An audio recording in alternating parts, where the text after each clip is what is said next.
A woman leaves her husband and their 2 children on Christmas Eve to live with her rich lover. A year later, at Christmas, she returns and tries to humiliate them, but is shocked by what she discovers. The aroma of cinnamon and baked apples filled the Taylor home as snowflakes drifted gently outside the festively decorated windows. It was Christmas Eve, and to any unsuspecting observer, the scene might have seemed straight out of a holiday greeting card. Jennifer Taylor, a 35-year-old woman with well-groomed blonde hair and restless blue eyes, moved through the kitchen with practiced efficiency. Her movements were precise, almost mechanical, as she prepared the traditional Christmas dinner. But her eyes betrayed a barely concealed anxiety, and she checked her cell phone every few minutes. "Mom, can I help make the cookies?" asked Emily, 10, her eyes shining with anticipation of the holiday. Jennifer forced a smile. "Sure, sweetheart.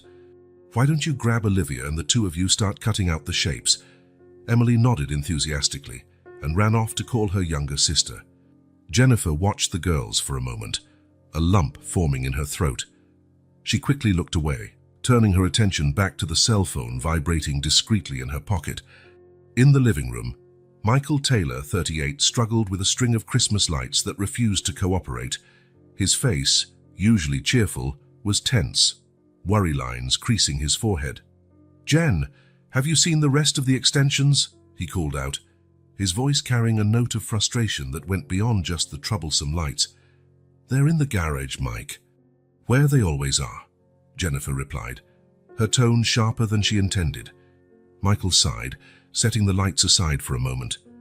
He watched his wife in the kitchen, noticing how distant she seemed, even though she was only a few feet away.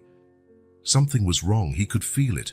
In recent months, the gap between them had widened, but today it felt different. More final. "Mom, is Dad still taking us to see the neighborhood Christmas lights tonight?" asked Olivia, 7, her voice filled with innocent hope. Jennifer froze for a moment, her hand tightening around the cell phone in her pocket. "Maybe tomorrow, honey. We have a lot to do to get ready for Christmas today." The girls exchanged disappointed glances, but quickly returned to focusing on cutting out cookies. Jennifer took advantage of the distraction to quickly check her phone. A new message flashed on the screen. "Everything's ready for tonight. Don't forget 11 p.m. R." Jennifer's heart raced. She looked at her family, Michael still wrestling with the decorations, Emily and Olivia giggling as they made a delightful mess with the cookie dough. For a moment, doubt seized her.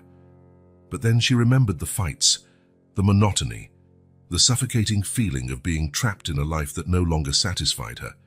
With renewed determination, Jennifer muttered an excuse about needing to check something upstairs and climbed the stairs. In the closet, hidden behind old winter coats, there was a suitcase already packed. She touched it gently, as if to make sure it was real. Back in the kitchen, Jennifer moved with nervous energy, finishing the dinner preparations. Michael finally managed to fix the lights and joined the family in the kitchen. "Is everything okay, Jen?" he asked, noticing his wife's agitation. "Sure," she replied, avoiding his gaze. "I just want everything to be perfect tonight." Michael nodded slowly, not entirely convinced. He approached, placing a hand on Jennifer's shoulder. She stiffened at his touch, and he withdrew his hand, hurt. "You know," Michael began hesitantly, "I was thinking that maybe we could take a vacation after New Year's, just the 4 of us. I think it would be good for all of us." Jennifer forced another smile. "Maybe," she replied vaguely. The hours passed in a whirlwind of Christmas activities. Jennifer found herself glancing at the clock constantly, her heart speeding up as 11 p.m. approached. When the girls finally went to bed, exhausted but happy with the anticipation of the next morning's presents, Jennifer felt a pang of guilt. She kissed them more firmly than usual, taking a deep breath of their hair's scent. "Good night, my little ones," she whispered, her voice nearly breaking. Back in the living room, Michael sat on the couch, a glass of wine in his hand. He looked at Jennifer with a mix of love and apprehension. "Care to join me?" he invited, indicating the bottle of wine.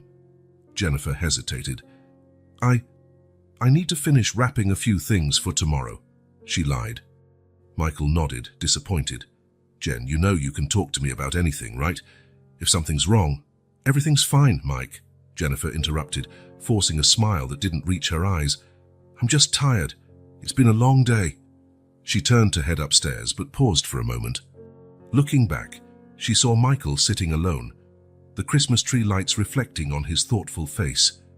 For an instant, Jennifer almost wavered in her resolve, but then her phone vibrated once more in her pocket, and her determination returned. With silent steps, she climbed the stairs, her heart pounding with anticipation and fear of what she was about to do. In the bedroom, Jennifer looked at the hidden suitcase, at the family photo on the nightstand, and at the clock reading 10:45 p.m. In 15 minutes, her life would change forever. As she waited, she couldn't help but wonder, was she about to make the biggest mistake of her life, or finally embrace the happiness she so desperately desired? The answer would come soon, but one thing was certain. This Christmas would be forever etched in the Taylor family's memory for reasons no one could predict. The dining room clock showed 7:30 p.m. when the Taylor family gathered around the meticulously set table. Candles flickered softly, casting dancing shadows over the fine china and silverware, heirlooms Jennifer had inherited from her grandmother. The tempting aroma of roast turkey and scalloped potatoes filled the air, mingling with the scent of holly and pine arrangements decorating the centerpiece. Michael, wearing a festive red sweater, smiled at his daughters as they took their seats. Emily, her brown hair woven into an elaborate braid, vibrated with excitement. Olivia, the youngest, clutched her favorite teddy bear tightly, her eyes wide at the visual feast before her. "Wow, Mom, everything looks so beautiful," Emily exclaimed, admiring the decorations. Jennifer, who had just entered the room carrying the last serving dish, forced a smile. "Thank you, sweetheart. I hope you enjoy it." Michael stood up to help Jennifer, his fingers lightly grazing hers as he took the dish. For a moment, their eyes met, and Jennifer felt a pang of guilt seeing the love and concern in her husband's gaze. She quickly looked away, busying herself with serving the children. "Well, family," Michael began, raising his wine glass, "I'd like to propose a toast. Here's to another wonderful Christmas together, and to many more to come. To family." "To family," Emily and Olivia echoed enthusiastically. Jennifer hesitated for a fraction of a second before raising her own glass, her voice almost a whisper. "To family." The meal passed with an appearance of normalcy.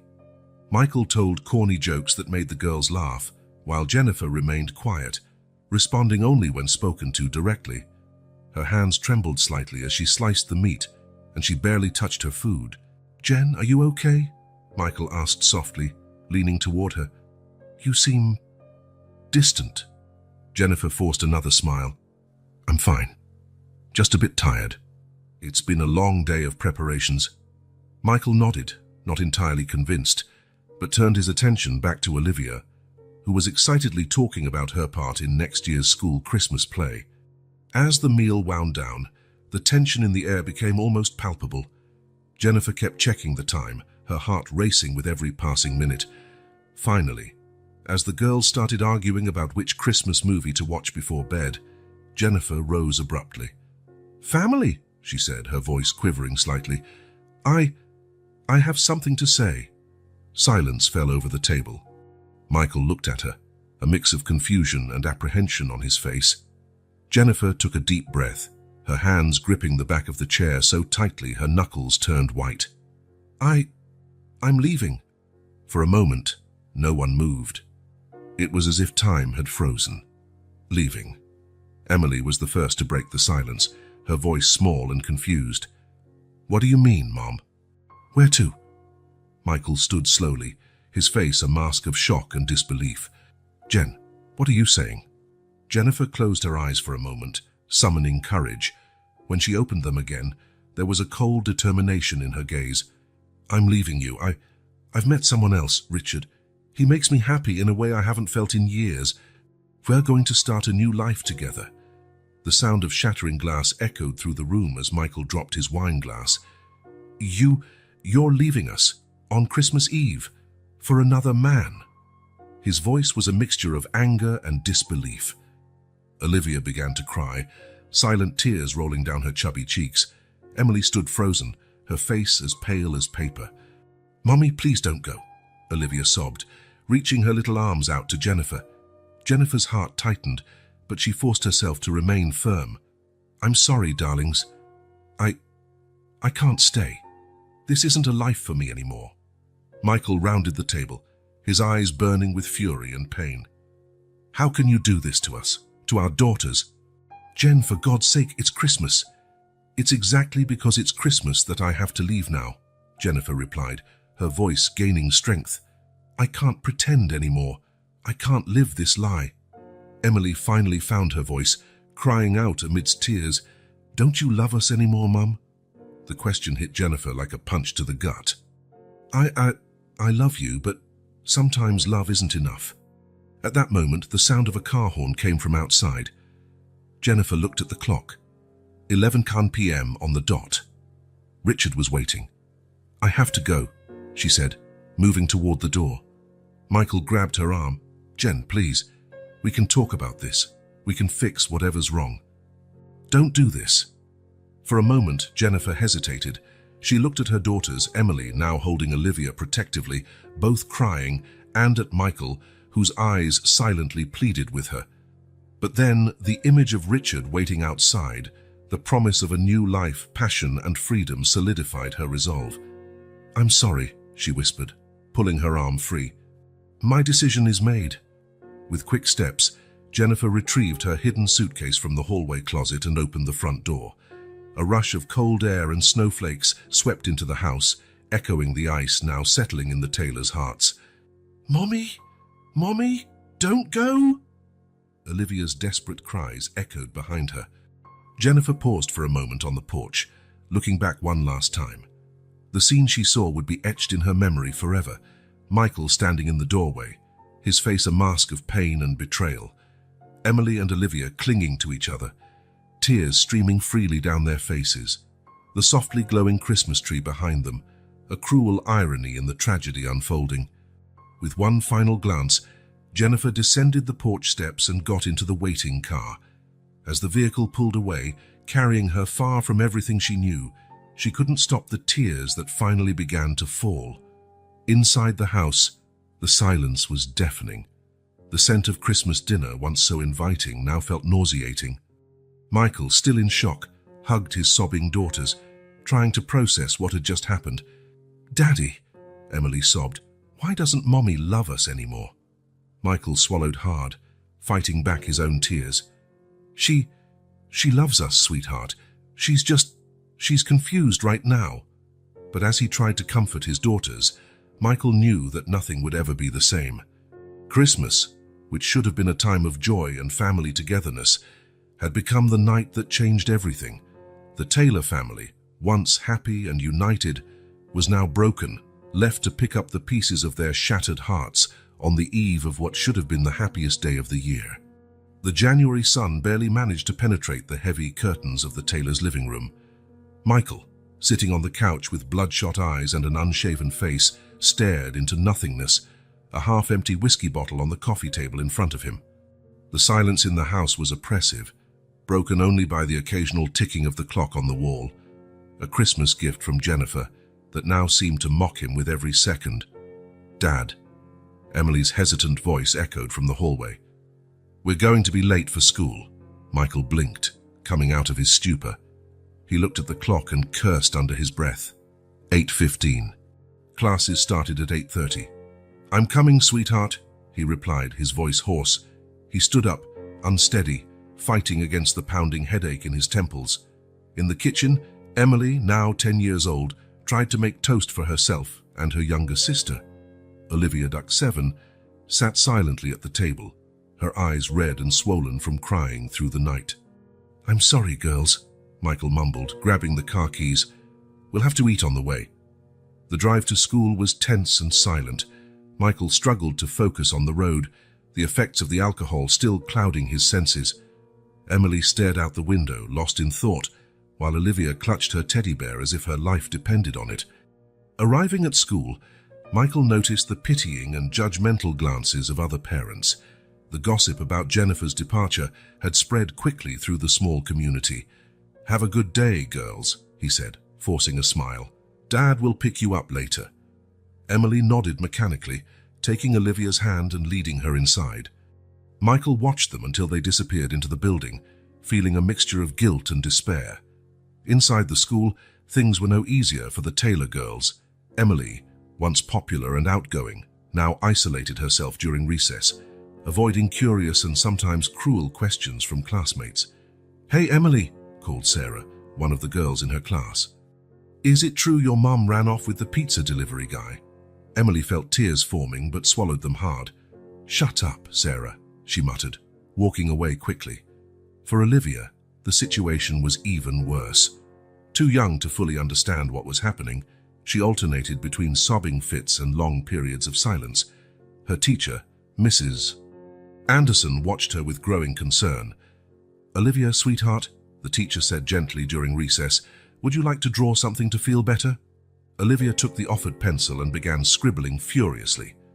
When she finished, she handed the drawing to Mrs. Anderson, a female figure seen from behind, walking away from three smaller, sad figures. Mrs. Anderson sighed, her heart heavy. "Thank you, Olivia. How about we draw something happy now?" Meanwhile, Michael arrived late at work for the third time that week. His boss, Mr. Thompson, waited with a stern expression. "Michael, can we talk in my office?" Once inside, Mr. Thompson got straight to the point. "Kind Michael, I understand you're going through a difficult time, but your performance has been unacceptable.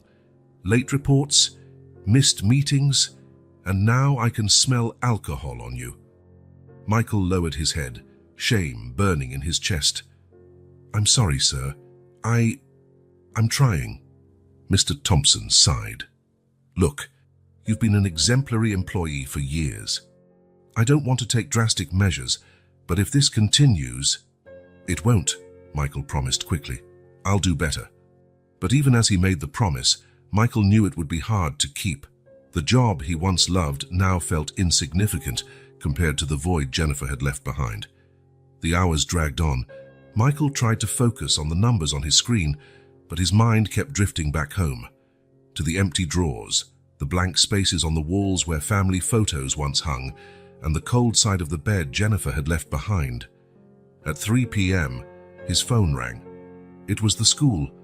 "Mr. Taylor, this is Principal Simmons. There's been an incident with Olivia. We need you to pick her up immediately." Michael's heart raced. "What happened? Is she hurt?" "She's physically fine, but she had an emotional breakdown during class. She's inconsolable." Michael closed his eyes, feeling the weight of the world on his shoulders. "I'm on my way." He left in a hurry, muttering an apology to Mr. Thompson as he passed. On the way to school, he stopped at a gas station and, almost without thinking, bought a bottle of vodka and hid it in the glove compartment. At the school, he found Olivia curled up in a corner of the nurse's office, sobbing silently. Emily was by her side, holding her protectively. "What happened, Princess?" Michael asked softly, kneeling beside Olivia. Between sobs, Olivia managed to choke out, I forgot. Mommy always did my hair for picture day. And... Michael's heart broke all over again. How could he have forgotten school picture day? "I'm so sorry, sweetheart," he whispered, pulling both daughters into a tight embrace. "Daddy will learn to do your hair, okay? I promise." That night, after putting the girls to bed, Michael sat on the front porch with the bottle of vodka in one hand and his cell phone in the other. He stared at Jennifer's number, his finger hovering over the call button. "Why, Jen?" he murmured into the night. "Why did you leave us like this?" But there was no answer, only the silence of the night and the distant wail of a siren somewhere in the city. Michael took another swig from the bottle, feeling it burn down his throat. He knew he was sinking, that his daughters needed him now more than ever.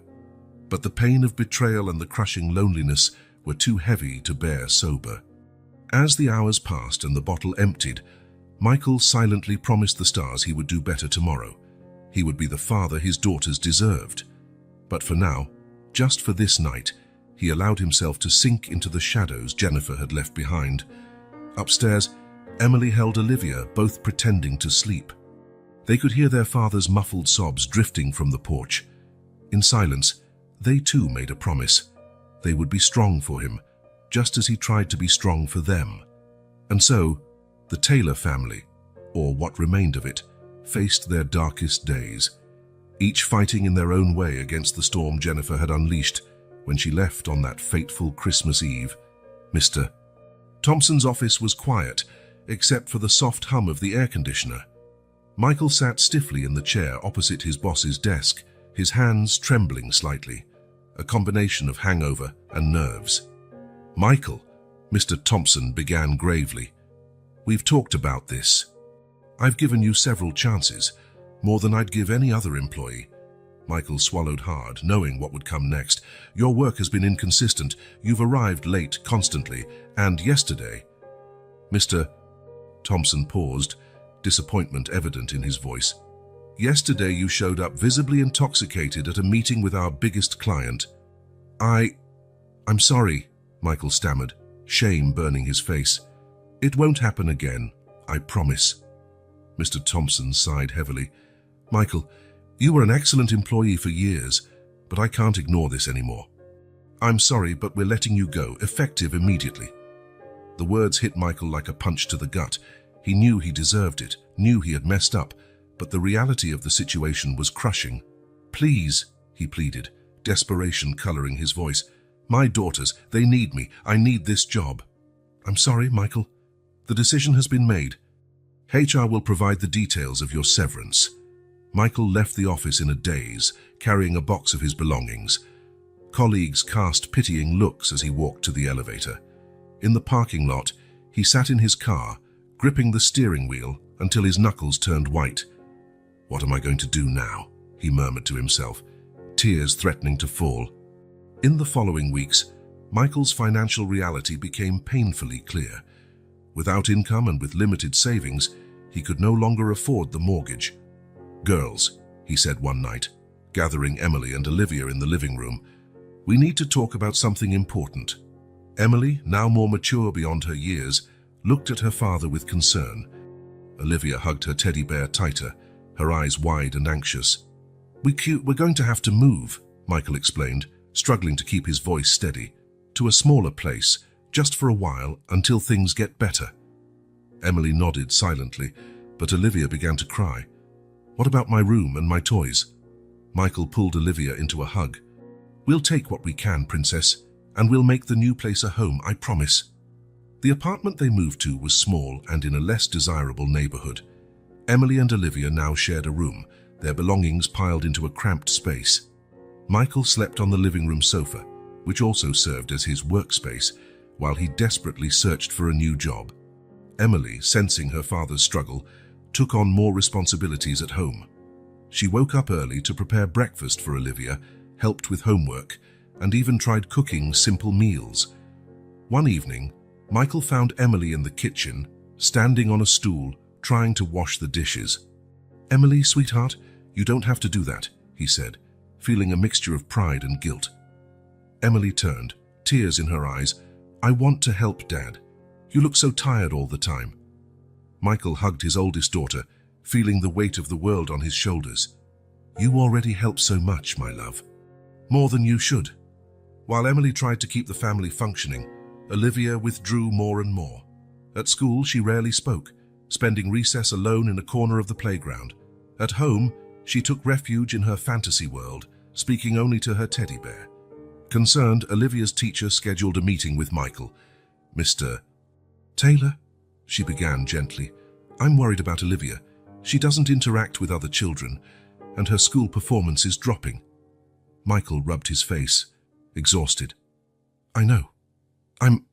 I'm trying. Everything's so hard since Jennifer." The teacher placed a comforting hand on his arm. "Maybe it would be good to consider therapy for Olivia.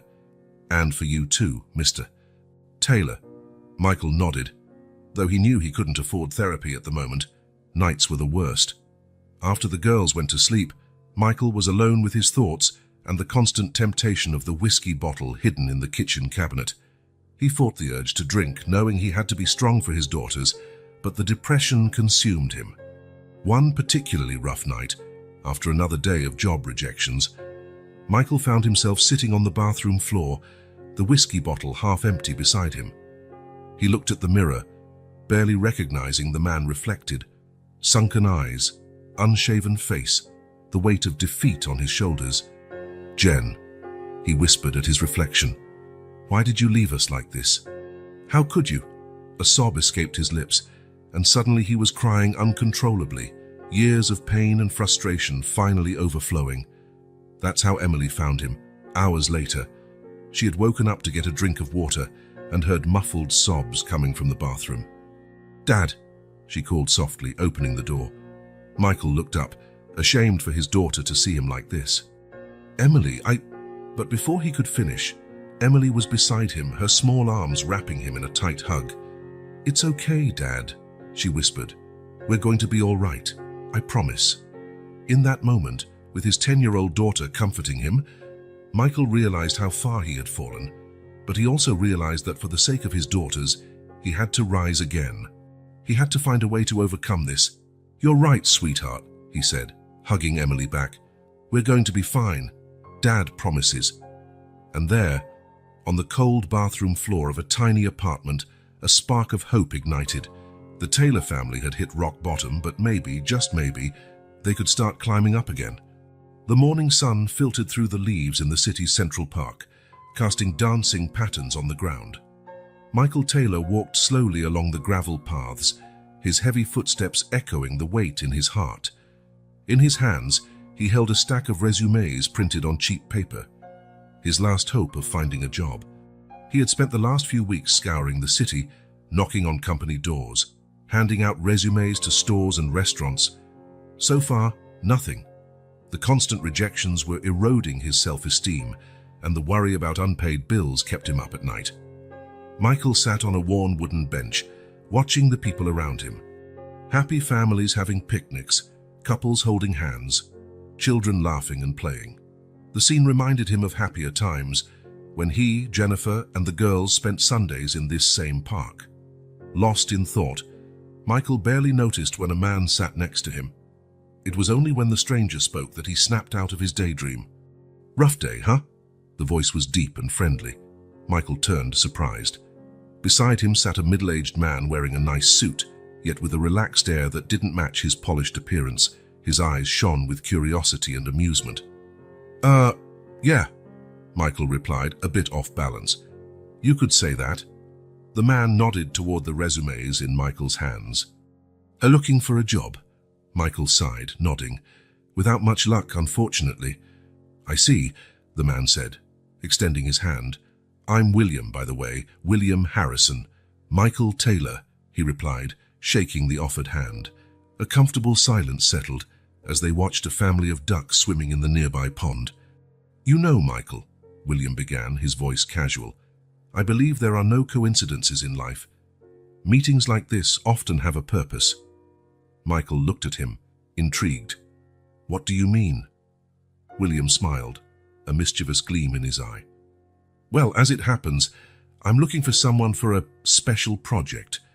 Someone who isn't afraid of challenges and who's willing to think outside the box." Michael frowned, confused. "Sorry, but what exactly do you do?" William laughed, a rich, contagious sound. "Oh, a little of this, a little of that. Let's just say I'm an investor in human potential." He turned to face Michael directly. "You see, I have a proposal for you. It's not a conventional job, but it might be exactly what you need right now." Michael hesitated. On one hand, the offer sounded strange and vague. On the other, he was desperate for any opportunity. "What kind of proposal?" he asked cautiously. William pulled a business card from his pocket and handed it to Michael. "Come to my office tomorrow at 9 a.m. We'll discuss the details there. All I ask is that you come with an open mind." Michael looked at the card. Harrison Enterprises was printed in elegant golden letters, along with an address in the city's financial district. I don't know," Michael said, uncertainty clear in his voice. William stood up, adjusting his suit. "Think about it, Michael. Sometimes the best opportunities arise from the most unexpected places. With a final wave, William walked away, leaving Michael sitting on the bench, turning the business card over in his fingers. That night, after putting the girls to bed, Michael stayed up debating with himself. William's offer seemed too good to be true, and he had learned the hard way that if something seemed too good, it probably was. But then his eyes fell on the stack of bills on the kitchen table. Rent was late, and the fridge was almost empty. Emily had asked for money for a school field trip he couldn't afford, and Olivia needed new shoes. With a heavy sigh, Michael made his decision. He would go meet William. At least he would hear what the man had to say. The next morning, after dropping the girls at school, Michael found himself standing in front of a towering glass and steel skyscraper. He straightened his only remaining tie and stepped into the lobby. The receptionist led him to a private elevator that took him straight to the top floor. The doors opened to reveal a spacious office with panoramic views of the city. William stood by the window, watching the urban landscape below. He turned as Michael entered, a broad smile on his face. "Ah, Michael, I'm glad you came. Please have a seat." Michael settled into a leather armchair, feeling out of place in the luxurious surroundings. "So," William began, sitting behind his desk, "let's get straight to the point. I have an ambitious project in mind, and I believe you're the right person to help make it a reality."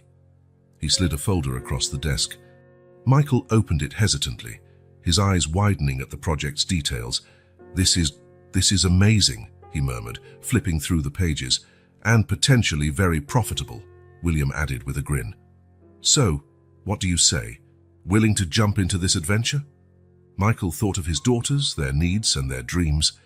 He thought of the opportunity to give them the life they deserved. With renewed determination in his eyes, he reached out to shake William's hand. "I'm in," he said firmly. William shook his hand, his smile widening. "Excellent. Welcome aboard, Michael. I believe we're about to make history together." As he left the office an hour later, contract signed and a promise of a brighter future, Michael felt something he hadn't felt in months: hope. He didn't know exactly what he was getting into, but he knew that, wise for his daughters, he would face any challenge ahead. The shrill sound of the alarm cut through the quiet of the small apartment at 5:30 in the morning. For the first time in months, Michael Taylor didn't feel the usual resistance to getting up.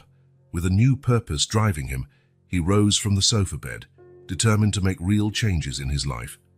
His first stop was at the local rehabilitation center. William had insisted that this would be the foundation of his transformation. "You can't build an empire on shaky foundations," he had said. Although initially reluctant, Michael knew William was right. "Hello, I'm Michael Taylor," he introduced himself at the front desk, his voice trembling slightly. "I'm here to ask for help." The receptionist smiled kindly. "Welcome, Mr. Taylor. The first step is always the hardest. Let's get started." The first weeks were brutal. Michael faced his demons, admitted his dependency, and worked hard to overcome it. In AA meetings, he found understanding and support. Slowly, day by day, he began to feel stronger, clearer, more himself again. Parallel to his rehabilitation, Michael immersed himself in the business world under William's guidance. Every afternoon, after therapy sessions, he went to William's office for intensive lessons. "The secret to success, Michael," William explained, his eyes shining with enthusiasm, "is not just having a good idea. It's knowing how to turn that idea into reality." Michael absorbed every word and concept. He studied financial reports late into the night, after the girls were asleep. He watched marketing strategy videos over breakfast. His mind, once clouded by alcohol and depression, now buzzed with possibilities. At home, Emily and Olivia began noticing subtle but significant changes. The dad who once spent hours on the couch was now always on the move, talking excitedly about projects and ideas. One night during dinner, which Michael had cooked for the first time in months, Emily asked curiously, "Dad, what exactly are you doing with Mr. Harrison?" Michael smiled, feeling a surge of pride. "Well, sweetheart, we're working on a very special project. A company that can help a lot of people." Olivia, who had been quiet for so long, surprised everyone by asking, "Can we help too?" Michael's heart filled with joy at seeing a glimpse of the old Olivia. "Of course, Princess. In fact, You two are my greatest inspiration." As weeks turned into months, Michael's business idea began to take shape. Inspired by his own journey and the hardships he faced as a single father, he conceived an online platform that connected struggling parents to resources, support, and job opportunities. "It's brilliant, Michael," William exclaimed when Michael presented the complete business plan. "You identified a real need and found an innovative solution." With financial backing and William's guidance, Michael assembled his team. He hired developers, designers, and marketing experts. The tiny apartment became a hub of frenetic activity, with meetings taking place at the kitchen table and code written in the girls' makeshift bedroom. Emily and Olivia got involved in the process, offering ideas and even testing early prototypes of the app. Seeing his daughter's enthusiasm fueled Michael's determination even more. Finally, after months of hard work, launch day arrived. Michael, wearing a new suit, a gift from William, was nervous yet confident as he prepared to introduce Family Connect to a group of investors and journalists. "Are you ready for this?" William asked, giving Michael an encouraging pat on the back. Michael took a deep breath, thinking about his journey, the abandonment, the fall, and the struggle to rise again. He thought of his daughters, who never lost faith in him even in the darkest moments. "I'm more than ready," he answered with conviction. The presentation was a resounding success. Michael spoke with passion about his vision, about how Family Connect could make a difference in families' lives. The investors were impressed, and journalists predicted the startup would be Silicon Valley's next big success. That night, back in the small apartment, Michael celebrated with Emily and Olivia.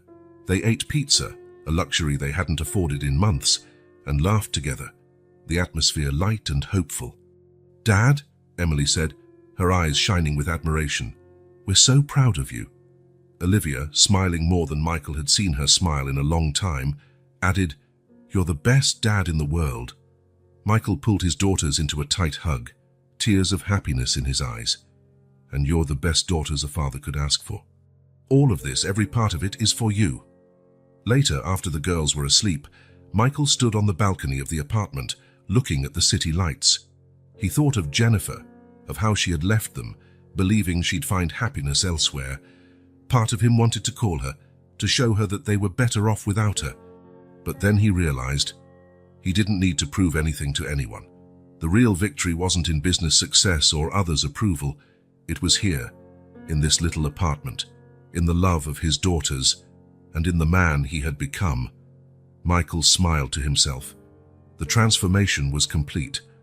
The broken man he had once been had disappeared, replaced by someone stronger, wiser, and above all, determined to be the father Emily and Olivia deserved. With one last look at the city, Michael went back inside, eager to see what the future held for his newly transformed family. The months following Family Connect's launch passed in a whirlwind of frenetic activity. Michael's startup soared beyond even William's most optimistic forecasts. The app quickly became a nationwide phenomenon, with thousands of families signing up every day. Michael barely had time to breathe, alternating between investor meetings, press interviews, and strategy sessions with his rapidly expanding team. But amid the chaos, he never lost sight of what truly mattered: his daughters. One Friday afternoon, Michael gathered Emily and Olivia in the living room of the small apartment that had been their home during the hard times. "Girls," he began, barely containing his excitement, "I have a surprise for you." Emily, now 11 and more perceptive each day, raised an eyebrow. "Sayasu, what is it, Dad?" Michael grinned broadly. "We're moving." Olivia, who at 8 was slowly emerging from her shell, widened her eyes. "Where to?" "To a new house," Michael replied. "A bigger place, with a backyard where you can play. And the best part, each of you will have your own room." The girls burst into cries of joy, jumping and hugging their dad. To them, it was more than just a new house. It was a tangible symbol that things had truly changed for the better. The move happened a few weeks later. The new home was in a leafy neighborhood, with wide streets and well-kept houses. It was a 2-story house, with large windows that let in plenty of natural light. As they unpacked, Michael couldn't help feeling emotional. Just a year ago, he was at rock bottom, unsure of how he'd pay the next month's rent. Now he owned a home, he was CEO of a successful company, and most importantly, he was a present and sober father for his daughters. With the new house came a new school for Emily and Olivia. On their first day, Michael drove them personally, feeling a mixture of pride and apprehension. "Remember, girls," he said as he parked the car, "you are strong, smart, and loved. You'll do great." Emily smiled confidently, adjusting her new backpack. "Don't worry, Dad. We'll be fine." Olivia, still a bit shy, held her sister's hand, but there was a determined gleam in her eyes that warmed Michael's heart. The first weeks at the new school were a period of adjustment. Emily, with her outgoing personality, quickly made new friends and excelled in her classes. Olivia, though more reserved, found her place in the school's art club, where her drawing talent blossomed. Meanwhile, at the company, Michael continued to lead Family Connect with passion and dedication. During a strategic planning meeting, he met Sarah Johnson, the new marketing director hired to help expand the app's reach. Sarah was a 36-year-old woman with wavy brown hair and penetrating green eyes. Her sharp intelligence and dry sense of humor immediately caught Michael's attention. "So, Mr. Taylor," Sarah said after the meeting, a playful smile on her lips, "I must say I'm impressed. It's not every day you see a CEO so involved with the product." Michael laughed, feeling strangely at ease. "Well, Ms. Johnson, when the product is something so personal, it's hard not to be involved." In the days and weeks that followed, Michael and Sarah worked closely together. They spent hours discussing strategies, sometimes losing track of time while debating ideas. Michael found himself looking forward to these meetings, appreciating not only Sarah's professional insight, but also her company. One evening, after an especially long work session, Sarah paused and looked directly at Michael. "You know," she began hesitantly, "a new Italian restaurant opened downtown. I was thinking, maybe we could check it out together." Off the clock, of course. Michael felt his heart quicken. It had been so long since he'd considered the idea of dating. After Jennifer, he had focused exclusively on his daughters and the company. But something about Sarah intrigued him, made him want to explore the possibility. I'd love to," he replied, surprised by his own boldness. But I have to check with the girls first. They always come first," Sarah smiled understandingly. "Of course, I completely understand. Actually, that only makes me admire you more." That night, at home, Michael watched Emily and Olivia playing in the backyard through the kitchen window. Their laughter echoed through the house, a sound he never tired of hearing. He thought about how much their lives had changed, how far they had come. The company was flourishing, providing a level of financial security he never imagined possible.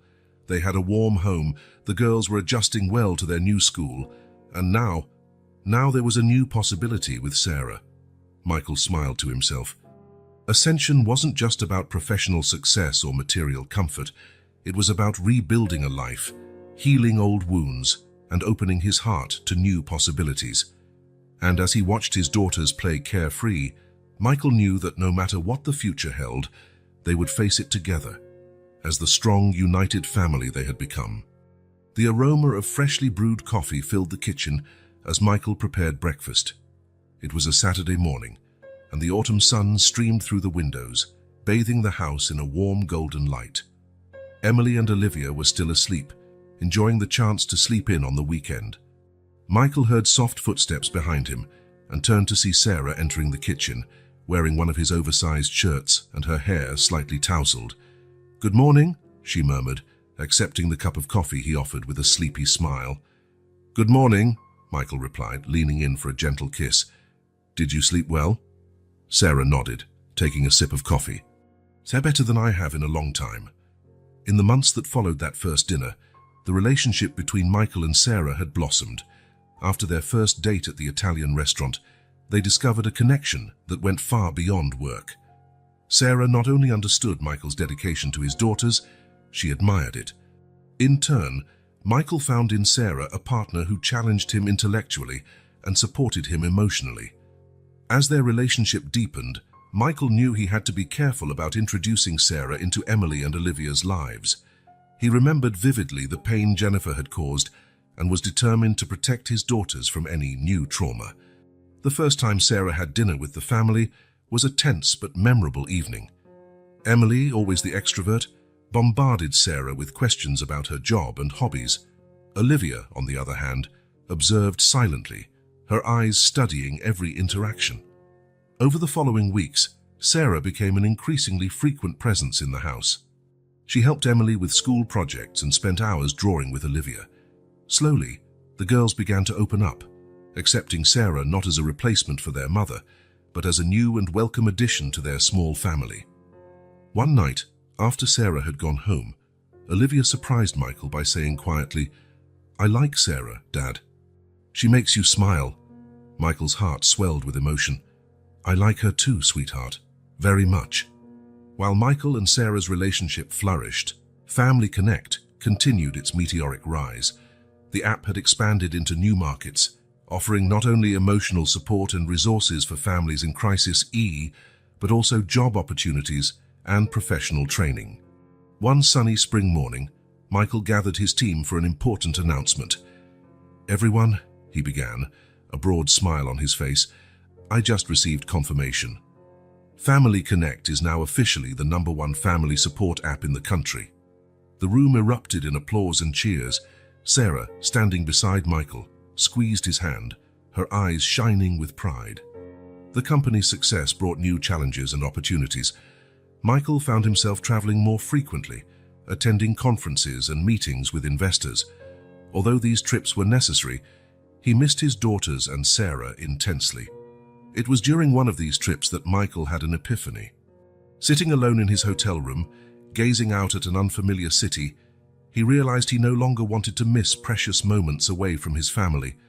As soon as he returned home, Michael gathered Emily, Olivia, and Sarah in the living room. "I have something important to discuss with you," he began, his tone serious, but his eyes filled with excitement. The girls exchanged curious glances, while Sarah tilted her head, intrigued. "I've been thinking," Michael continued. "It's been a long time since we had a family vacation, and with all the hard work we've been doing, you girls at school, Sarah and me at the company, I think we deserve time to relax and have fun together." Emily and Olivia's faces lit up instantly. "Really, Dad?"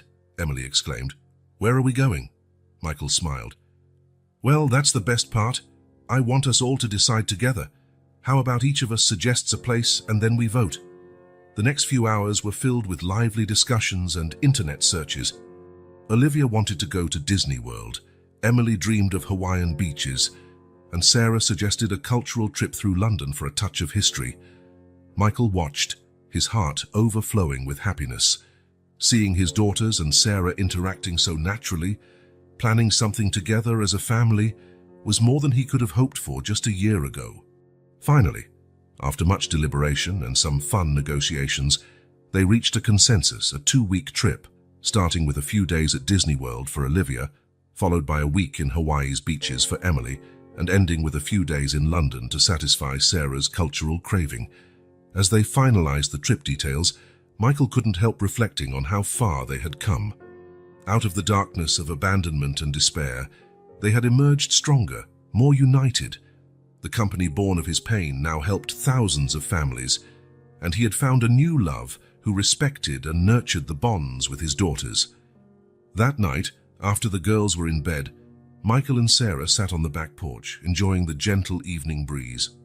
"You know," Sarah said, intertwining her fingers with Michael's, "when I started working at Family Connect, I never imagined I'd find my own family in the process." Michael pulled her closer, kissing the top of her head. "And I never imagined I'd find someone who would fit so perfectly into our lives." They remained silent for a moment, contemplating the starry sky. "Michael," Sarah said softly, "I love you, and I love the girls. I want you to know I'm committed to you, to our family, no matter what happens." Michael felt his heart fill with an emotion he couldn't quite name, deeper than happiness, more complete than contentment. It was the feeling of finally being home, of all the pieces falling into place. "We love you too, Sarah," he replied, his voice thick with emotion. "More than you can imagine." As the couple remained embraced under the stars, Michael thought about the new horizons opening before them. The trip they were about to take was more than just a vacation. It was the start of a new chapter in their lives, one full of promises, love, and infinite possibilities. For the first time in a long while, Michael Taylor was genuinely excited about the future, eager to see where their journey would lead next. Snow fell softly over the city, covering the streets with a quiet, white blanket. It was Christmas Eve, exactly 1 year since Jennifer Taylor had abandoned her family. The taxi stopped in front of the house she once called home, its lights twinkling cheerfully through fogged windows. Jennifer took a deep breath, her heart pounding in her chest. She didn't know exactly what to expect, but it certainly wasn't this. The house looked happy. Christmas decorations adorned the windows and a large wreath hung on the front door. With trembling hands, she paid the driver and got out of the taxi, dragging her designer suitcase through the newly fallen snow. Jennifer adjusted her expensive coat, a gift from Paul, her now ex-lover. Things hadn't gone as planned. The passionate romance had turned into lies, betrayals, and ultimately abandonment, an ironic twist not lost on Jennifer. She approached the door, mentally rehearsing what she would say. Maybe Michael would forgive her, maybe the girls still loved her. Maybe. Her hand froze in mid-air, about to knock. Through the window, she saw a scene that left her stunned. Michael, smiling and happy, decorating a Christmas tree with Emily and Olivia. But what truly shocked her was the presence of another woman, a brunette who laughed as she helped Olivia hang an ornament. Jennifer stepped back, her heart racing. This couldn't be happening. Michael should be devastated, the girls miserable without her. This wasn't the scenario she had imagined in her mind all year long. Confused and growing angry, Jennifer decided not to knock. Instead, she stepped away, determined to find out what had happened during her absence. Over the next few days, Jennifer stayed in a nearby hotel, watching from a distance the life that once belonged to her. She saw Michael leaving for work each morning, wearing elegant suits and driving a new car. She saw the girls going to school, their faces smiling and excited, and she saw the mysterious woman, clearly an integral part of the family now. Intrigued and increasingly frustrated, Jennifer decided to investigate further. A quick online search revealed something that left her speechless. Michael Taylor, CEO of Family Connector, a successful startup worth millions of dollars. The headlines were impressive. Family Connect, the app revolutionizing family support. Michael Taylor, from single dad to successful entrepreneur, how personal tragedy inspired a tech empire. Jennifer read the articles with a mix of shock and envy. Michael, the man she had considered weak and unambitious, was now celebrated as a visionary entrepreneur. The photos showed him confident, successful, completely transformed from the man she had left behind. Anger began to bubble inside her. How dare he succeed without her? How dare he be happy after she had suffered so much? In Jennifer's mind, her failure with Paul and the glamorous life she had hoped for were Michael's fault. If he had been more ambitious before, she never would have needed to leave. Determined to confront him, Jennifer carefully planned her next move. She discovered through further research that the family would be hosting a Christmas party at their new home, a mansion in an exclusive neighborhood. The contrast with the modest home she had left behind could not have been more striking. On the night of the party, Jennifer dressed impeccably, choosing a stunning red gown that flattered every curve. Her hair and makeup were perfect, a mask of confidence hiding the storm of emotions inside. Arriving at the party, Jennifer easily blended in with the guests. The house was beautifully decorated, the sound of laughter and lively conversation filling the air. She observed from afar as Michael circulated, clearly the perfect host, the new partner at his side. Emily and Olivia were there too, so grown up and lovely that for a moment Jennifer felt a pang of regret. But she quickly smothered it, replacing it with a determination to reclaim what was rightfully hers. Finally, when the party was at its peak, Jennifer made her move. She approached Michael, who was momentarily alone near the Christmas tree. "Hello, Michael," she said, her voice soft but charged with tension. "It's been a while." Michael turned, his eyes widening in shock as he recognized her. "Jennifer, what are you doing here? What, can't I visit my family at Christmas?" she replied, a cold smile playing on her lips. Michael's face hardened, years of suppressed hurt and anger surfacing. "Family, you gave up that right when you abandoned us a year ago." Jennifer laughed, a humorless sound. "Oh, please, don't act like you suffered so much. Look at you now, rich, successful. I must say I'm impressed. I never thought you had it in you." Her words were meant to wound, to provoke, and Michael felt the old insecurity threatening to resurface. But he took a deep breath, remembering how far he had come. "What do you want, Jennifer?" he asked, his voice firm. Before she could answer, Sarah appeared at Michael's side, placing a protective hand on his arm. "Is everything all right, sweetheart?" Jennifer looked Sarah up and down with thinly veiled contempt. "And who is this?" "The new nanny." Michael straightened, pulling Sarah closer. "This is Sarah, my partner, in life and in business." The shock and anger on Jennifer's face were palpable. She opened her mouth to retort, but was interrupted by a cry. "Mommy!" Emily and Olivia stood a few feet away, their faces a mixture of confusion, fear, and a touch of hope that broke Michael's heart. Jennifer turned to the girls, a fake smile spreading across her face. "Emily, Olivia, my darlings, come give Mommy a hug." But the girls didn't move. Instead, they edged closer to Michael and Sarah, seeking comfort and protection. "What are you doing here?" Emily asked, her voice trembling slightly. Jennifer seemed momentarily thrown off by her daughter's lack of enthusiasm. I came to see you, of course. I missed you so much." Olivia, who had barely spoken since Jennifer left, surprised everyone by saying, "But you left us on Christmas. You didn't love us anymore." The simple, direct words of a child struck Jennifer like a punch in the stomach. She looked around, noticing that several guests were now watching with curiosity and disapproval. Sensing she was losing control of the situation, Jennifer tried one last move. "Michael," she said, her voice now pleading, "can we talk in private? Please." "For the girls' sake."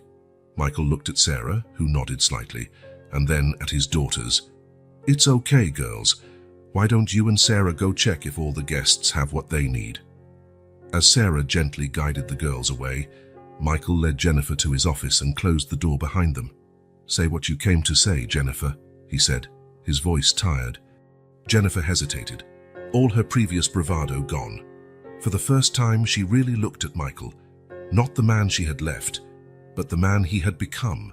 Strong, confident, successful. The kind of man she'd always wanted, but never believed he could be. I made a mistake," she finally said, her voice cracking. "Paul, things didn't work out. I thought maybe we could try again for the family." Michael stared at her for a long moment, a myriad of emotions crossing his face. Finally, he spoke, his voice calm but firm. "Jennifer, you left us. On Christmas. You chose to abandon your daughters for a man you barely knew. Do you know how much they suffered? How much we all suffered?" Jennifer lowered her head, tears forming in her eyes. Michael continued, "But you know what? I'm grateful, because through that pain, we found strength. We built a new life, a happy life, and there is no place for you in it." "But the girl," Jennifer began. "The girls have a loving family," Michael interrupted. "If one day they want to see you, that will be their decision, but for now I think it's best if you go." Jennifer looked at Michael, seeing the determination in his eyes. She realized, painfully, that she had lost not just her family, but the chance at a life that could have been extraordinary if she had stayed. Without another word, Jennifer left the office and the party, leaving behind the life that had once been hers. As she walked through the snow, she wondered how things had gone so wrong, and if she would ever have the chance to fix the damage she had caused. Michael, watching her depart from the office window, felt a mixture of relief and sadness. But when Sarah and the girls joined him, wrapping him in a group hug, he knew he had made the right choice. This was his family now, and nothing could shake the happiness and love they had built together. The Taylor house was filled with the aroma of roast turkey and the joy of Christmas festivities. Michael, Sarah, Emily, and Olivia were gathered around the dining room table, about to begin their Christmas Eve dinner. The fireplace crackled softly, casting a warm glow over the family scene. Michael raised his glass, smiling at his family. Before we start, I'd like to make a toast. To a year of great changes, challenges overcome, and above all, to the love that kept us together. To family. To family, everyone echoed, their glasses clinking in unison. It was at that moment of perfect harmony that the doorbell rang, slicing through the festive air like a sharp blade. Who could that be at this hour? Sarah asked, frowning slightly. Michael shrugged, standing up to answer. Probably a neighbor dropping by to say Merry Christmas. But when he opened the door, his blood ran cold. Jennifer stood on the threshold, wrapped in a luxurious fur coat, her hair and makeup immaculate as always. "Merry Christmas, Michael," she said, her voice sweet but with an edge of malice. "Aren't you going to invite your wife in?" Michael froze for a moment, his mind reeling. "Jennifer, what are you doing here?" Before he could react, Jennifer swept past him, entering the house as if she still owned it. Her eyes took in the surroundings, absorbing every detail of the life she had abandoned. "Oh, how lovely," she commented, her tone condescending. "I see you managed without me after all." Sarah appeared in the hallway, her eyes widening at the sight of Jennifer. "Michael, what's going on?" Jennifer turned her gaze to Sarah, a cold smile playing on her lips. "Ah, you must be the replacement. I must say, Michael, your taste has certainly so changed." Michael finally found his voice, anger rising in his chest. "Jennifer, I think it's best if you leave now." But Jennifer was already heading toward the dining room. Emily and Olivia, still seated at the table, froze when they saw their mother enter. "Mom," Olivia whispered, her voice barely audible. Emily, on the other hand, stood up abruptly, her face a mask of conflicted emotions. "What are you doing here?" Jennifer opened her arms and as if expecting a hug. "I came to see my girls. Of course, Mommy missed you so much." But the girls didn't move. The silence in the room was palpable, heavy with tension and repressed emotions. Michael and Sarah entered right behind Jennifer, both clearly disturbed by the unexpected intrusion. "Girls," Michael said calmly, "why don't you go to your room for a moment while I talk with your mother?" "No," Emily exclaimed, surprising everyone. "No, Dad, we stay." Jennifer laughed, a cold, humorless sound. Well, looks like someone grew a spine in my absence." "Tell me, Emily, did your father finally learn to be a man, or does he still need a woman to do everything?" Michael took a step forward, his voice low and dangerous. "That's enough, Jennifer. You don't have the right to come in here and insult our family." "Our family?"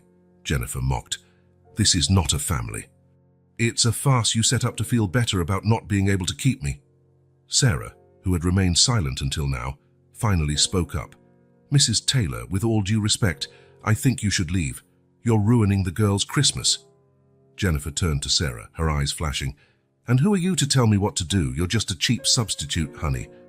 You'll never be their mother." It was at that moment that Olivia, the usually quiet Olivia, found her voice. "Stop," she shouted, tears in her eyes. "Stop being mean to Sarah. She loves us. She never left us." Jennifer recoiled as if slapped. "Olivia, sweetheart, you don't understand. Mommy had to leave, but—" "No," Emily interrupted, her voice trembling with emotion. "Don't try to justify yourself. You abandoned us. On Christmas Eve, you chose another life over us." Michael placed his hands on his daughter's shoulders, offering silent support. Jennifer looked around, realizing for the first time that she had lost control of the situation. Her plan to humiliate Michael, to show him how much he needed her, had backfired. "You don't understand," she tried again, her voice losing confidence. I made a mistake. I came here to fix things." Michael shook his head sadly. "There's nothing to fix, Jennifer. We moved on. We built a happy life, a loving family. And you're no longer part of it." The words hit Jennifer like a punch. She looked at her daughters, hoping to see some sign that they wanted her back, but she found only hurt and distrust in their eyes. "Girls," she pleaded, "don't you miss me? Don't you want your mother back?" Emily and Olivia exchanged glances, a silent communication passing between them. Finally, Emily spoke, her voice surprisingly mature. "We miss having a mother, but not you. We miss the idea of a mum. But the truth is, we have a family now, A family that loves us and would never abandon us. Olivia nodded, adding softly, Sarah is more of a mom than you ever were. The girl's words dealt the final blow. Jennifer felt tears burning her eyes, the reality of her actions finally hitting with full force. I'm sorry, she whispered, more to herself than to the others. Michael stepped closer, his voice gentle but firm. I think it's time for you to go, Jennifer. Please don't come back unless you're invited. With one last look at the family that had once been hers, Jennifer turned and left the house, the door closing softly behind her. The silence that followed was broken by Olivia, who ran to hug Sarah. You'll stay with us forever, right? Sarah hugged the girl tightly, tears in her eyes. Always, sweetheart. Always. Michael pulled Emily into a hug, and soon they were all together, arms wrapped around each other, a living proof of the power of love and family resilience. The Christmas dinner had been interrupted, but something more important had been reaffirmed that night. They were a family, united not by blood or obligation, but by choice and unconditional love. And nothing, no one, could break that bond. The Taylor family was still recovering from the confrontation with Jennifer when the doorbell rang again. Michael, emotionally drained, opened the door with hesitation, half expecting Jennifer's return. Instead, he found a middle-aged man in a worn overcoat, a badge hanging around his neck. "Good evening," the man said, his voice grave and professional. "I'm Detective Jack Bronson. I'm looking for Jennifer Taylor. I have information that she might have been here." Michael felt his stomach sink. She was here a moment ago, but she left. "May I ask what this is about?" Detective Bronson hesitated, glancing past Michael into the family gathered in the living room. "It's a delicate matter, Mr. Taylor. Perhaps we could speak privately." Michael nodded, leading the detective to his office. Sarah cast him a worried glance, but he reassured her with a subtle nod. Once inside, Detective Bronson got straight to the point. "Mr. Taylor, your ex-wife is in serious trouble. She's accumulated substantial debts and is under investigation for involvement in illegal activities." Michael sat down heavily in his chair, stunned. "Illegal activities? What kind?" "Financial fraud mainly," Bronson explained. "It appears that the man she ran off with, Richard Dawson, used her as a front for a series of fraudulent schemes. We have evidence she signed documents and opened accounts used to launder money." Michael's head spun with the revelations. Jennifer, involved in crimes. It seemed surreal.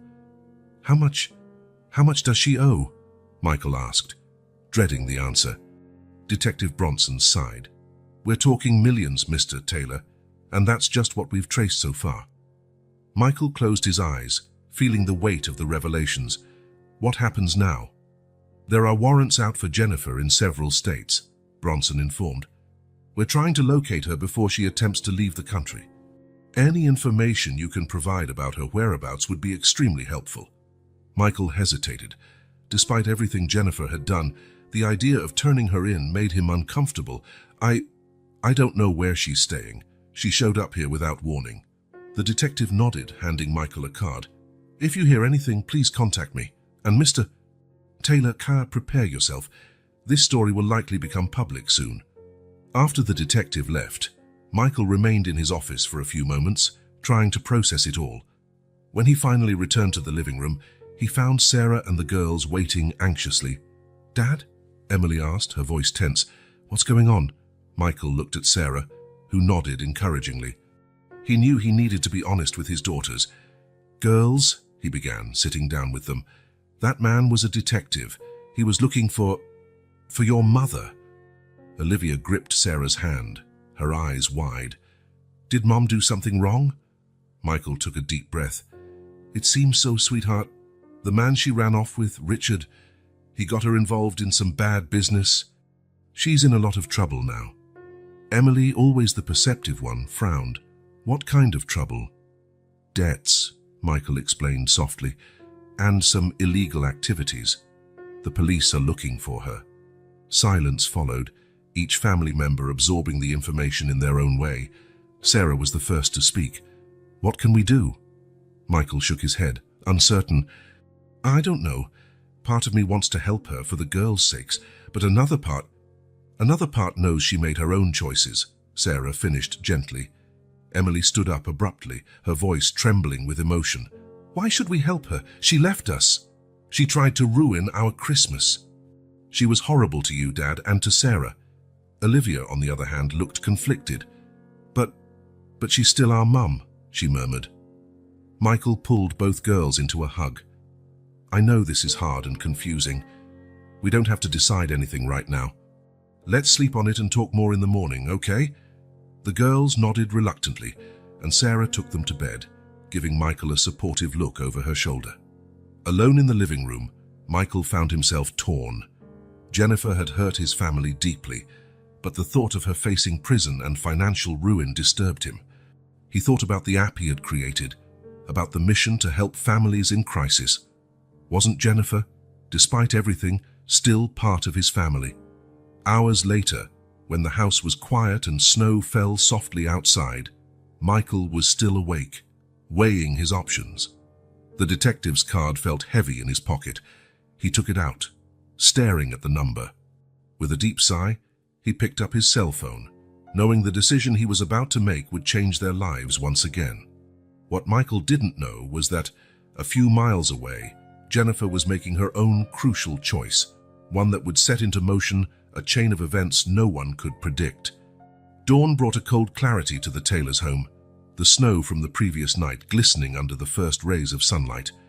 Michael was sitting in the kitchen, an untouched cup of coffee in front of him, when he heard a soft knock at the door. With a heavy heart, he opened it to find Jennifer, a shadow of the confident woman she had once been. Her eyes were red and swollen, her hair disheveled, and she shivered in the morning chill. "Michael," she whispered, her voice broken, "I have nowhere to go. Please, help me." Reluctantly, he let her in, calling Sarah and the girls. Within minutes, they were all gathered in the living room, the air charged with tension and conflicting emotions. Jennifer, sitting alone in an armchair, looked small and vulnerable. "I know I don't deserve your help," and she began, her voice trembling, "but I didn't know what Richard was doing. By the time I found out, it was too late. He abandoned me, leaving me with all the debts and legal guilt." Emily, her face a mask of contained anger, was the first to speak. "How can we trust you? You left us, and now you only come back because you're in trouble." Olivia, torn between hurt and compassion, asked softly, "Did you really not know, Mom?" Jennifer shook her head, tears rolling down her cheeks. "I was so stupid, so blind. I thought I was living a dream, but it was a nightmare." Michael exchanged glances with Sarah, both unsure how to proceed. Just then, the doorbell rang again. To everyone's surprise, it was William, Michael's mentor and investor. "Sorry to intrude," he said, entering the room. "Michael called me last night, and I thought I might offer some perspective." With William present, the family began a heated debate about what to do. Emily remained firm in her position not to help Jennifer, arguing that she had made her choices and should face the consequences. "She left us when we needed her," Emily said, her voice filled with emotion. "So why should we help her now?" Olivia, though still hurt, showed signs of wanting to forgive. "But if she really changed, doesn't everyone deserve a second chance?" Michael was torn, his emotions oscillating between anger and compassion. "Part of me wants to help for the girl's sake, but another part..." Sarah surprised everyone with her perspective. "I know Jennifer hurt me, hurt us," she said softly. "But I see how this family values forgiveness and compassion. Isn't that what we teach the girls? Isn't that what Family Connect stands for?" William nodded, adding his own insight. "Sometimes, Michael, the hardest decisions are the ones that define us the most. Remember why you started Family Connect? It was about second chances, wasn't it?" Jennifer, who had remained silent during most of the discussion, finally spoke. "I know I don't deserve your forgiveness. I was selfish and reckless, but I'm willing to do whatever it takes to fix this, even if it means facing the legal consequences of my actions." Michael looked at each member of his family, gauging their reactions. Emily still seemed skeptical, but her posture had softened slightly. Olivia showed clear signs that she wanted to reconnect with her mother. Sarah, always his pillar of strength, offered an encouraging smile. Finally, Michael turned to William. "What options do we have?" William smiled gently. "I have some contacts in the legal system. We can work to minimize the charges against Jennifer in exchange for her full cooperation. She would have to surrender and testify against Richard, but we might be able to avoid a long prison sentence." Jennifer nodded fervently. "I'll do it. I'll do anything." Michael took a deep breath, feeling the weight of the decision on his shoulders. He knew whatever he decided would shape not only Jennifer's future, but the entire family's. "Okay," he said finally. "We'll help, but with conditions." He turned to Jennifer, his gaze firm. "First, you'll surrender and fully cooperate with the authorities. Second, you'll go to therapy and work on yourself. Third, any relationship with the girls will be on their terms. If they don't want to see you, you will respect that." Jennifer agreed immediately, tears of relief and gratitude in her eyes. Emily, still reluctant, spoke up. "What if she hurts us again?" Michael knelt before his oldest daughter. "Then we'll deal with it together, as a family, but part of being strong is giving people the chance to change." Olivia approached Jennifer timidly. "Do you promise to try, Mum? Promise not to leave us again?" Jennifer reached out, gently touching Olivia's face. "I promise, sweetheart. I'll spend the rest of my life trying to fix what I did." Sarah, watching the scene, added softly, "Remember, girls, forgiveness isn't just for the other person. It's for ourselves too. It sets us free." As the family came together, in a hesitant but hopeful embrace, Michael knew the road ahead would be hard. There would be legal, emotional, and practical challenges. But looking at the faces of his daughters, Sarah and even Jennifer, he felt a surge of determination. This was the true essence of Family Connect, not just helping families in crisis, but believing in the power of redemption and unconditional love. With this resolution in mind, Michael prepared for the next chapter in their lives, knowing that no matter what came, they would face it together. The year that followed the decision to help Jennifer was an emotional roller coaster for the Taylor family.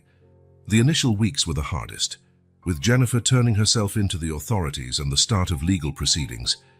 True to his word, Michael used every resource at his disposal to help Jennifer. William proved invaluable, using his contacts to secure the best lawyer possible. Jennifer's full cooperation with the authorities, providing crucial information on Richard's illegal activities, helped her case significantly. During this period, Sarah proved to be a rock of support not only for Michael and the girls, but surprisingly for Jennifer as well. She accompanied Jennifer to her therapy sessions, offering a compassionate perspective that helped heal old wounds. Emily and Olivia, though initially hesitant, slowly began rebuilding their relationship with their mother. Visits to the detention facility, where Jennifer awaited trial, were tense at first, but over time they became moments of genuine connection. In one of those visits, Emily finally voiced her long-repressed feelings. "Why did you leave us, Mum? Weren't we enough?" Jennifer, tears in her eyes, answered honestly, "You were always more than enough, sweetheart. I just wasn't enough for myself, but I'm learning to be better for you and for me." That conversation marked a turning point for Emily, who began opening herself more to the idea of forgiveness. Olivia found comfort in drawing during the visits, creating a sketchbook that documented her journey of reconciliation with her mother. Each drawing was a window into her evolving feelings, from initial anger to growing hope. As the legal case progressed, Michael reflected on justice and redemption. He expanded Family Connect to include resources for families affected by incarceration, inspired by his own experience. Finally, after months of legal proceedings, the verdict was announced. Due to her cooperation and extenuating circumstances, Jennifer received a reduced sentence that included probation and mandatory community service. On the day Jennifer was released, the entire family was there to welcome her. The moment was bittersweet, full of relief, but also apprehension about the future. "Welcome back," Michael said softly, extending his hand to Jennifer. Jennifer took it, tears glistening in her eyes. "Thank you for everything." The following months were about adjustment and growth, Determined to keep her promise, Jennifer threw herself into her community service work with fervor. She started working at a rehabilitation center for women, using her own experience to help others facing similar challenges. Emily and Olivia, seeing their mother's genuine effort, began to lower their guard. The visits became more frequent and less tense. Olivia even invited Jennifer to help her with a school art project, a gesture that deeply moved Jennifer. Sarah, in her infinite wisdom and compassion, suggested family therapy sessions. These sessions provided a safe space for everyone to express their feelings and work toward healing together. As Christmas approached again, Michael proposed a bold idea, inviting Jennifer to Christmas Eve dinner. "Are you sure, Dad?" Emily asked, still cautious. Michael smiled gently. "I think we all deserve the chance to create new, happy memories. What do you think?" To everyone's surprise, Olivia answered first, "I'd like that. Could we make cookies together, like we used to?" Michael's smile widened. "Of course you can, sweetheart." On Christmas Eve, the Taylor home was filled with a nervous but hopeful energy. Jennifer arrived early, offering to help with the preparations. The kitchen became the center of activity, with Jennifer and the girls making cookies, while Michael and Sarah handled the turkey. The air was filled with the scent of spices and the sound of hesitant but genuine laughter. During dinner, Michael proposed a toast to second chances, to forgiveness, and to the love that unites us, even in the hardest times. Everyone raised their glasses, eyes shining with contained emotion. After dinner, as everyone gathered in the living room to exchange gifts, Jennifer asked for a moment to speak. "I know I can't erase what I did," she began, her voice trembling slightly. "But I want you all to know how grateful I am for this second chance. Michael, Sarah, you showed me the true meaning of compassion. Emily, Olivia, your strength and ability to forgive inspire me to be a better person every day. I love all of you, and I promise to spend each day trying to earn your forgiveness and trust." There wasn't a dry eye in the room after Jennifer's speech. Emily, surprisingly, was the first to hug her, followed closely by Olivia. Later that night, after Jennifer had gone home and the girls were in bed, Michael and Sarah sat on the porch, watching the snow fall softly. "Do you think we did the right thing?" Michael asked, interlacing his fingers with Sarah's. Sarah smiled, leaning into him. "I think we did the courageous thing, and that's usually the right thing." Michael nodded thoughtfully. "You know, with all this, I almost forgot to give you your present." He pulled a small box from his pocket and opened it, revealing an engagement ring. "Sarah Johnson, would you do me the honor of marrying me?" Sarah's eyes filled with tears of joy. "Yes, Michael." 1,000 times yes. As they kissed, sealing their commitment, Michael reflected on the incredible journey that had brought them here. From broken hearts to a reassembled family, from failure to success, from hurt to forgiveness. The future was full of promise: marriage to Sarah, the continued growth of Family Connect, the evolving relationship with Jennifer, and Emily and Olivia's bright future. Challenges would surely arise, but Michael knew that together, as a family, they could face anything. As the snow continued to fall, covering the world with a white mantle of possibilities, Michael felt a deep sense of peace and gratitude. This wasn't an ending, he realized, but a new beginning, a restart filled with hope, love, and the promise of better days ahead. And so, in the quiet of that Christmas night, the Taylor family, in all its complex and beautiful forms, found their way back home, not just to a physical place, but into each other's hearts. Their story proved that even after the deepest betrayals, after the hardest trials, love and forgiveness could triumph. And as the lights of the Christmas tree twinkled softly in the darkness, the Taylor family embraced the future, united in love and ready for whatever tomorrow might bring.